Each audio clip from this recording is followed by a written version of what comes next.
Hey, fabulous lab techs. So I want to make sure that I talk about the finger dip test.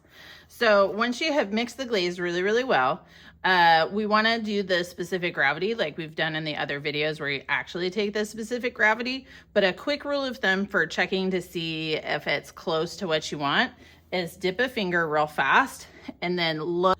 So look around your nail. Like this one looks a little bit too thick to me because it's real close though, because I can see my nail.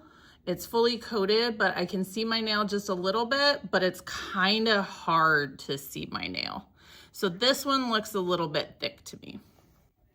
This one right here, I can already kind of tell is way thinner. Make sure you're using a dry finger when you do this. So since I just did that with these two fingers, I'm gonna use my other one. So if I dip, you can see the difference already. Like you can see all the texture in my finger and you can really see my nail through it. This is way too thin.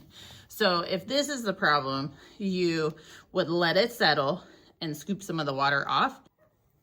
Okay, so this one, similar color in the bucket, different glaze. So this one, if I have freshly stirred this, right? So if I can see my nail and I'm still getting full coverage, but I can see just a little bit, that's usually what I'm looking for. So for me, in general, that's a good glaze coverage. So another way to kind of check and see what it looks like is to do a test tile. So a lot of times people will measure how long they dip for by the second, because if I take this test tile and I go like that, that's like a 1 second dip. So it's gonna get a certain amount of thickness.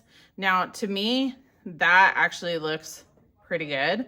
But if the glaze was a little thinner, or if it was thicker than that, I would say we need to add more water and sieve it again. But if it was a little bit thinner than that, but close to what we wanted, a lot of times people will count how many seconds they dip for. So they'll dip in and be like 1, 2, 3, and then they'll pull out of the glaze. And you can kind of see the difference. Like I can't see as much of the texture on this one as I can on that one, because this ended up being significantly thicker than this one because of the length of the dip.